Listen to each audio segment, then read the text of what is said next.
इस समय शंकराचार्य मुक्तेश्वरानंद सरस्वती को लेकर के बड़ी विवाद चल रहा है। उस पर बड़े संगीन संगीन आरोप लगाए जा रहे हैं। दरअसल ये आरोप इसलिए है, यह सत्ता के उकसावे में आकर के एक ढोंगी, नीच, घटिया किस्म का पंडित जो आशुतोष महाराज के नाम से जाना जा रहा है, उसको शर्म आना चाहिए। जिनके शरण में रह करके, जिनकी रोटी खा करके वो बड़ा हुआ, आज उन्हीं पर संगीन आरोप लगा रहा है। और उसका हिस्ट्री निकाल कर देखिए, वो खुद हिस्ट्री सीटर है, एक एक नहीं 10-10 हिस्ट्री सीटर है। और उसको फिर महाराज का दर्जा कौन दिया? दरअसल यह पूरी एक मनोवैज्ञानिक वार रची गई है, आप नहीं समझ रहे हैं।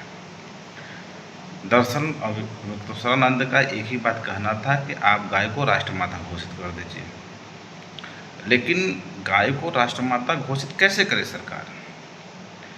हम दुनिया के सभी देशों को जो है मांस बेचते हैं, सबसे बड़ा हम एक्सपोर्ट करते हैं।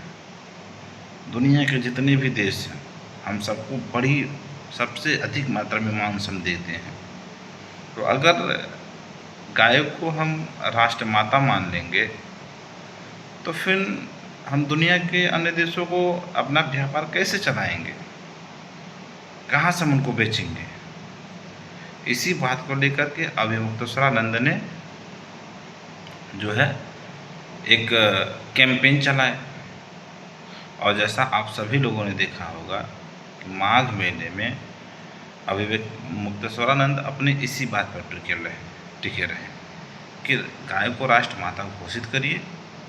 और सबसे बड़ी बात है, इसी बात को लेकर के तानाशाही सरकार अभी मुक्तेश्वरानंद के साथ किस तरीके से पूरी एक मनोवैज्ञानिक वार तैयार किया है, आप उसको देखिए, ज़रा समझिए।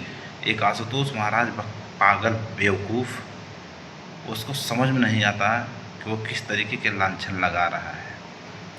अब उसको क्या कहा जाए? उसको भगवान सद्बुद्धि दे तो ज़्यादा सही है। आप उसके बोल और भाषा को देख करके नहीं लगता आपको वो महाराज लायक है? वो तो क्रिमिनल की भाषा बोलता है।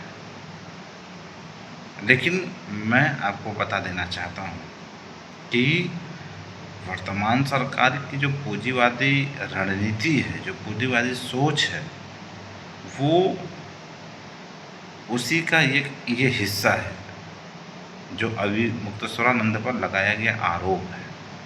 फिर अभी मुक्तेश्वरानंद तो कहते हैं कि दूध का दूध, पानी का पानी हो जाए। लेकिन मैं कहना चाहता हूँ कि अगर किसी तरीके का इस तरीके का आरोप नहीं सिद्ध होता है तो क्या आशुतोष महाराज को माननीय उच्च न्यायालय आजीवन कारावास देगा? मेरी ये मांग है, ये सोचना पड़ेगा। दरअसल उत्तर प्रदेश के शासन में एक ऐसा तानाशाही शासक बैठा है जो अपने सिवा किसी को सुनने को और समझने के लिए तैयार ही नहीं है। ये सोचता है कि जो ही हूँ मैं ही हूँ, अहम ब्रह्मास्मि। मतलब हम जो करेंगे उसका विरोध कोई नहीं करना चाहिए। लेकिन मैं आपको बता देना चाहता हूँ कि ऐसे लोग ज़्यादा दिन सत्ता में नहीं रह पाते हैं। अब अगर मैं कहता हूँ कि छोटी सी बात है कि आप गाय को राष्ट्रमाता मान लीजिए, लेकिन इसलिए नहीं मानेंगे कि जो स्लॉटर हाउस में गाय काटी जाती हैं उसमें सबसे ज़्यादा स्लॉटर हाउस बीजेपी के नेताओं के हैं। ये एक तरीके का पूरी सोची समझी रणनीति के तहत पूरे व्यापार करते हैं। इसीलिए गाय को राष्ट्रमाता मान लेना ये इमोशनल जो है लगाव लोगों का हो जाएगा।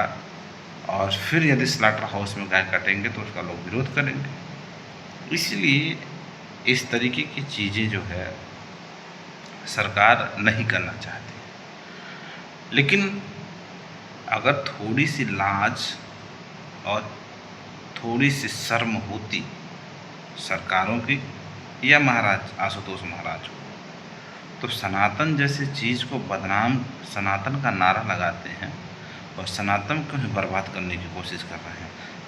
सनातन को जो है आप बदनाम कर रहे हैं। मैं सुप्रीम कोर्ट से यही करना चाहता हूँ, अगर कोई आरोप सिद्ध नहीं होता है तो आशुतोष जो बेवकूफ़ है उसको आजीवन कारावास होना चाहिए। ये बात सोच लेना होगा। आशुतोष कहता है कि अखिलेश यादव ज़्यादा ना बोले। अरे भाई, तो अखिलेश यादव क्या उखाड़ लेगा? तुम्हारे जैसे अखिलेश यादव कितने जेब में लेके चलते हैं आशुतोष महाराज, और कितने तुम्हारे जैसे जाकर सलामी ठोकते होंगे वहाँ पर। ये बात क्यों तुम भूल जाते हो? अखिलेश के पास पहुँचने से पहले अखिलेश के एक एक सिपाही से तुमको गुजरना होगा। तुम्हारे लिए तो अखिलेश यादव के एक सिपाही ही बहुत ज़्यादा है, उसका चिंता काहे कर रहे हैं आप? तुम पहले अखिलेश यादव के किसी सिपाही से लड़के तो देख लो। तुम अखिलेश यादव के पास क्यों जा रहे हो? लेकिन याद रखना कि जिस दिन अगर कोर्ट की फैसला और अभियुक्त सर्वानंद गलत नहीं पाए जाते तो फिर तुम्हारी दशा क्या होगी, फिर तुम सोच लेना। जितनी तुम्हारी हिस्ट्री सीटर है सब तुम्हारा पता लग जाएगा। लेकिन मैं कह देना चाहता हूँ कि इस तरीके की घटिया हरकत और बयानबाजी से तुम पहले बचो। मीडिया के सामने आकर के कुछ हो बोले जा रहे हो, और एकदम बेशर्मी की हदें पार कर रहे हो। तुम सोचो, तुम्हारे जो काला चिट्ठा है ना, वो पूरा धीरे धीरे एक एक करके सबके सामने आएगा। उससे कोई बात नहीं, आप एकदम निश्चिंत रहें। दोस्तों, आपका जो कमेंट होगा उसको ज़रूर बताइएगा। क्या अभियुक्त सर्वानंद का सरकार के खिलाफ आगाज़ और सही को सही कहना गलत है? ये बताइए।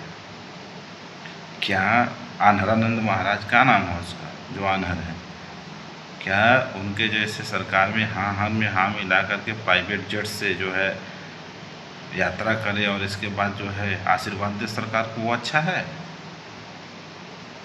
वो तो फर्जी है आन्हरा महाराज, उसको जेल होना चाहिए। लेकिन क्या करेंगे, सत्ता ने उसे पाल रखा है, सत्ता है उसे पाल करके अपना एंजॉय कर रहा है। वो भी अपना प्राइवेट जेट में चलता है। और ये सब बातें बहुत संगीन हैं। आप लोग को इस पर अपना राय ज़रूर रखना होगा। अगर भाई हमसे कोई गलती हुआ है हम उसके लिए क्षमा प्रार्थी है, लेकिन मैं आपको बता देना चाहता हूँ कि इस तरीके का आरोप प्रत्यारोप नहीं लगाना चाहिए। और आशुतोष महाराज को मैं कहना चाहता हूँ कि अगर कुछ ऐसा नहीं सिद्ध होता है तो फिर तुम आजीवन कारावास सुप्रीम कोर्ट को देना चाहिए। यदि मान लिया जाएगा कि सुप्रीम कोर्ट भी सरकार के साथ हाँ मिला रहा है।